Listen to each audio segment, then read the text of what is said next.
علی بھائی سوال یہ ہے کہ ہماری پڑھائی کو تقریباً ابھی 2 سال کا عرصہ باقی ہے، تو کیا ہم اپنے گھر والوں سے اپنے عقائد چھپا کر رکھیں؟ ان حالات میں ہم تقیہ کرنا چاہتے ہیں، آپ اس میں ہماری رہنمائی فرمائیں۔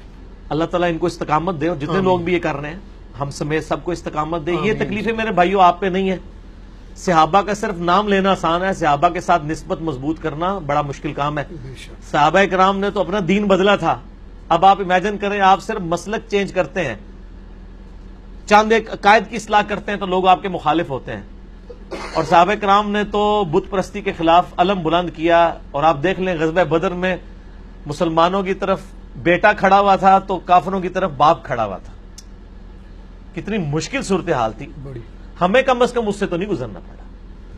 تو یہ صحابی ہونا بڑا مشکل کام ہے، تو یہ تکلیفیں برداشت کرنی پڑیں گی۔ اس میں اگر زندگی موت کی کشمکش بن جائے، یہ بہت زیادہ ورس سچویشن ہو جائے، جو سورۃ البقرہ میں آیا کہ فتنہ جو ہے قتل سے بھی بڑھ کر ہے، بہت بڑا دنگا فساد ہو جائے، تو آپ پھر کچھ عرصے کے لیے تقیہ کر سکتے ہیں۔ قرآن نے اس کی اجازت دی ہے۔ سورہ آل عمران کے اندر 28 نمبر آیت ہے۔ اعوذ باللہ من الشیطان الرجیم، بسم اللہ الرحمن الرحیم۔ سورہ آل عمران آیت نمبر ہے 28۔ لا يتخذ المؤمنون الكافرین اولیاء من دون اللہ۔ مومنوں کو یہ شایع نہیں ہے کہ لا يتخذ المؤمنون الکافرین اولیاء من دون المؤمنین، کہ وہ مومنین کو چھوڑ کر کافروں کے ساتھ دلی دوستی لگائیں۔ ایک تو ویسے معاملات کر سکتے ہیں، دوستی بھی ہے، دلی دوستی جس میں آپ کوئی اسلامک راز ان سے شیئر کریں، یہ منع ہے۔ وَمَن يَفْعَلْ ذَلِكَ فَلَيْسَ مِنَ اللَّهِ فِي شَيْءٍ، اگر کوئی ایسا کرے گا تو اللہ کے ہاں پھر اس کا کوئی یعنی مقام نہیں ہوگا کہ اللہ تعالیٰ اس کا کوئی لحاظ کرے۔ إِلَّا أَن تَتَّقُوا مِنْهُمْ تُقَاةً، ہاں اگر تم ڈر کی وجہ سے تقیہ کر لو، یہ معاملہ الگ ہے۔ وَيُحَذِّرُكُمُ اللَّهُ نَفْسَهُ، جبکہ اللہ تعالیٰ تمہیں اپنے نفس سے بھی ڈراتا ہے کہ اللہ کا بھی خوف کرو، خالی مخلوق کا نہیں۔ وَإِلَى اللَّهِ الْمَصِيرُ، اور تمہیں اللہ کی طرف لوٹ کر جانا ہے۔ اس میں اللہ تعالیٰ فرما رہا ہے کہ اگر تم کافروں کے ساتھ اسٹریٹجی کی طور پر تقیہ کر لو جان بچانے کے لیے، جواز کی حد تک، تو وہ جائز ہے۔ اور اس کی تفصیل آپ کو ملے گی جا کے سورہ النحل کے اندر۔ سورہ نحل میں آیت نمبر 105 کے اراؤنڈ ہی وہ آیات آ جاتی ہیں۔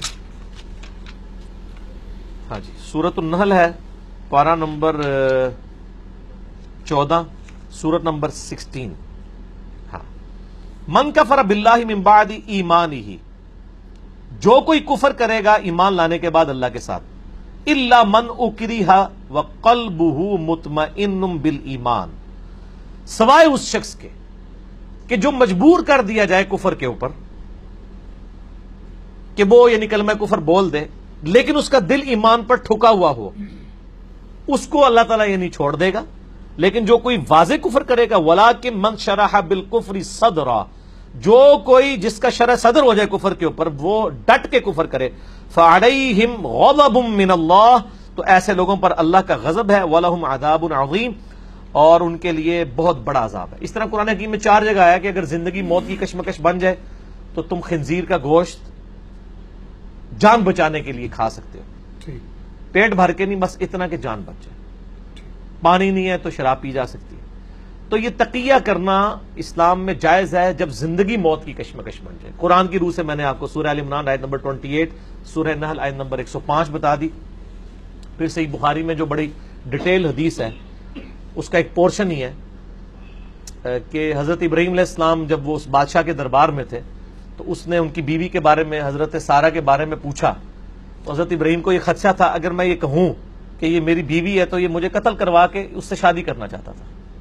تو حضرت ابراہیم علیہ السلام نے توریہ کیا۔ توریہ کہتے ہیں کہ ظاہری الفاظ کچھ اور ہوں، باطن میں دونوں طرف مطلب جا سکتے ہوں تاکہ جھوٹ بھی نہ ہو وہ۔ تو انہوں نے کہا یہ میری بہن ہے، اور پھر آگے حضرت سارہ کو بتایا کہ میں نے اس کو یہ بتایا ہے، بہن میں نے ان معنوں میں کہا کہ اسلام کے رشتے میں تم میری بہن ہو۔ وہ تو ظاہر ہے شادی کرنے سے پہلے ساری اسلامی بہنیں ہی ہوتی ہیں نا، خصوصاً علماء کی جتنی شرگردنیاں ہیں وہ بیٹیاں ہی ہوتی ہیں نا، بعد میں وہ نکال کے لے جاتے ہیں، تو وہ بعد میں بیٹیاں ہی ہوتی ہیں اسلام کے رشتے میں۔ تو ایک ہے اسلامی بہن والا رشتہ، وہ تو ہر مسلمان دوسرے کا بہن بھائی ہے، ایون باپ بیٹا بھی بھائی ہیں اسلام کے رشتے میں، ماں بیٹا بھی بہن بھائی ہیں اسلام کے رشتے میں۔ تو یہ توریہ کہلاتا ہے، تقیتم توریہ کرنا پڑا۔ توریہ کے سامنے الفاظ کچھ اور لیکن وہ جھوٹے بھی نہ ہو، ٹھیک ہے نا۔ اس کے اوپر وہ بات کہتے ہیں ابراہیم علیہ السلام نے جھوٹ بولا، وہ عربی میں جو کذب کا لفظ آیا نا، وہ جھوٹ بولنا ان معنوں میں نہیں ہے کہ وہ صراحتاً جھوٹ تھا۔ اس طریقے سے سورہ انبیاء میں بھی آتا ہے نا ابراہیم علیہ السلام کے بارے میں کہ انہوں نے جب سارے بت توڑ کے بڑے بت کے کندھے پہ کلاڑا رکھا تو انہوں نے کہا کہ بلکہ ان کا اس کو کس نے کیا، ان کے بڑے نے کیا ہوگا۔ بڑے سے مراد یہ بھی ہو سکتا ہے کہ بڑا بت، اور بڑے سے مراد یہ کہ جو ان سے زیادہ طاقتور ہے، یعنی میں، دونوں معنی درست ہے نا، کیونکہ تم تو بت کو الہ مانتے ہو تو تمہارے الہوں کو جس نے توڑ دیا وہ ان سے بڑا ہی ہوگا نا، وہ میں ہوں۔ دل میں انہوں نے اپنی طرف کنایا کیا، ان کو بات وہ آئی سمجھ۔ اس کو کہتے ہیں توریہ۔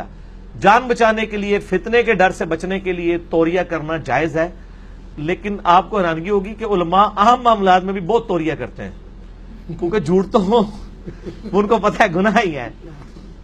اور ایک بہت بڑے بریلوی عالم ہیں فیصلہ آباد کے اندر، میں نام نہیں لیتا ان کا، تو وہ ان کے پاس شاگردوں کا تاندہ بندہ رہتا تھا، مریدین کا، جن زمانے میں بڑے مناظرے کیا کرتے تھے، اب تو بوڑھے ہو چکے ہیں، تو کبھی کبھار فون پہ میری ان سے بات ہو جاتی ہے۔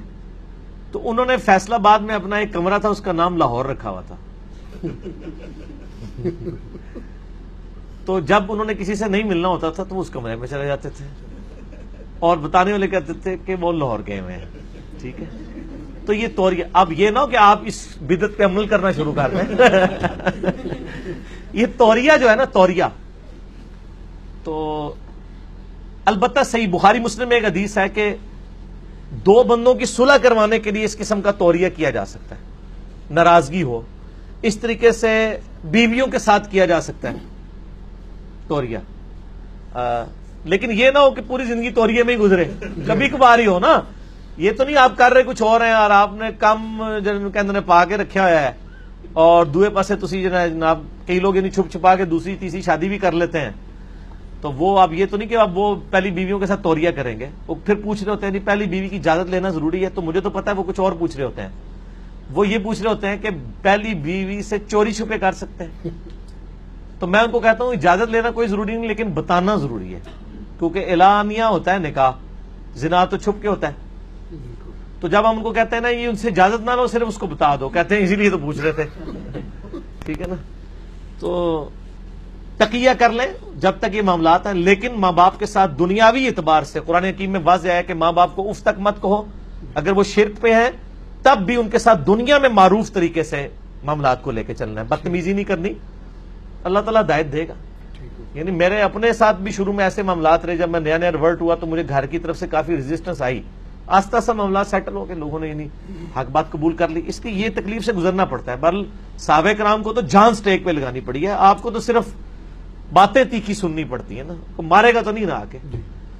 تو طریقے سے معاملات کو لے کے چلیں، مولویوں سے پنگا لیے بغیر، ورنہ مولوی کہیں گے گنڈا سنگھ وابی ہو گیا، یہ بات ذہن میں رکھیے گا، مولوی پھر بدنامی بہت زیادہ کروا دیتے ہیں۔ ٹھیک ہو گیا جزاک اللہ۔ علی بھی اسی میں ایک سوال آتا ہے کہ جب آپ کے گھر کوئی بندہ آتا ہے آپ کو بلانے اور آپ گھر میں ہونے کے باوجود نہیں ملتے، تو کیا یہ گناہ کے ضمن میں؟ نہیں، گناہ نہیں ہے، تو ثواب کا کام ہے، ٹھیک ہے، اس لیے کہ سنت پہ آپ عمل کریں گے۔ ٹھیک ہو گیا۔ یہ تو بڑا یعنی غیر اخلاقی سمجھا جاتا ہے لوگ کہ آپ کا حق ہے کہ آپ کسی کو ملیں یا نہ ملیں۔ بخاری مسلم میں حدیث ہے، مسئلہ نمبر میرا 160 اسی کے اوپر ہے نا، سلام کے آداب کے اوپر۔ میں نے بخاری مسلم سے احادیث بتائی تھی کہ نبی علیہ السلام کا جو یہ فرمان ہے کہ اگر کوئی بندہ آپ کے دروازے پہ آتا ہے، کوئی شخص کسی کے دروازے پہ جائے تو 3 دفعہ دستک دے، جی ہے نا، بالکل ہے۔ اس کے آگے کیا الفاظ ہیں؟ اگر جواب ملے تو ٹھیک ہے، تو ٹھیک، اور اگر نہ ملے تو واپس لوٹ جائے اور برا نہ مانے۔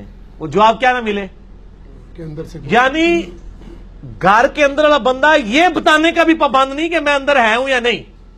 اگر وہ نہیں ملنا چاہ رہا 3 بار بیل کا انتظار کرے، چوتھی بیل اگر آپ دے رہے ہیں آپ گناہگار ہو رہے ہیں، اندر والے کا حق ہے کہ وہ ملے نہ ملے. ٹھیک ہو گیا. اس کو آپ بد اخلاقی سمجھتے ہیں, لیکن ایک کلچرڈ معاشرے میں اسی طریقے سے زندگی چل سکتی ہے, اور میں اس چیز کو فیس کر رہا ہوں. بعض اوقات آکورڈ ٹائم میں میرے گھر پہ لوگ آ جاتے ہیں تو میں ایک سٹیپ آگے کر لیتا ہوں, میں ان کو بتا دیتا ہوں کہ وہ ہے گھر پہ ہے لیکن ابھی فارغ نہیں ہے, تو آپ کوئی برا مناتا ہے تو منا لے. ٹھیک ہو گیا. ٹھیک ہے نا, کیونکہ ملنے تو آپ آئے ہوئے ہیں نا, تو اگلے بندے کا یہ حق اللہ نے اس کو دیا ہے. اللہ نے تو اس سے بھی آگے سٹیپ دیا ہے کہ وہ یہ بتانے کا بھی پابند نہیں, 3 بار دستک دے, جواب ملے ٹھیک, ادروائز چلے جائیں, اس کا برا نہ مانے. ٹھیک. ٹھیک ہو گیا نا. تو اسی لیے گھر میں جانے سے پہلے اجازت کا معاملہ رکھا گیا ہے. یہ آپ کا حق ہے کہ آپ نہ ملنا, آپ ڈائریکٹلی بھی کہہ سکتے ہیں میں نہیں ملنا چاہتا, ٹھیک. یہ آپ کا حق ہے. ہاں اگر آپ کسی پبلک اکاؤنٹ ہولڈر ہیں, یعنی آپ جیسے کسی علاقے کا کوئی ایم این اے ہے, ایم پی اے ہے, یا محلے کا کونسلر ہے جس نے لوگوں سے ووٹ لی ہوئی ہے کہ وہ ان کے مسائل کو سنے گا, ٹھیک. وہ تو پابند ہے کہ اپنے آفس ٹائمنگ میں بیٹھے. بالکل صحیح. ٹھیک ہو گیا. ہم بھی الحمدللہ اس آفس ٹائمنگ کے پابند ہیں. اتوار والے دن میں الحمدللہ 7-8 گھنٹے اویلیبل ہوتا ہوں نا, جی. تو آئیں, آپ کی ضرورت ہے, فریلی ہیں, پیسے بھی نہیں لیتے, مسئلہ بھی حل کرتے ہیں. ایسے ایسے مسئلے جو باقیوں سے نہیں حل ہو رہے ہوتے اللہ کے فضل سے, ٹھیک. تو آئیں, بیٹھیں, قربانی دیں. جزاک اللہ. اسی بھائی اپنا علی بھائی اسی سوال کی نئی فہم ہے, موبائل کال آنا, وہ بھی اسی میں وہ شامل بھی اسی میں ہے. آ رہی ہے. سب کچھ. جزاک اللہ.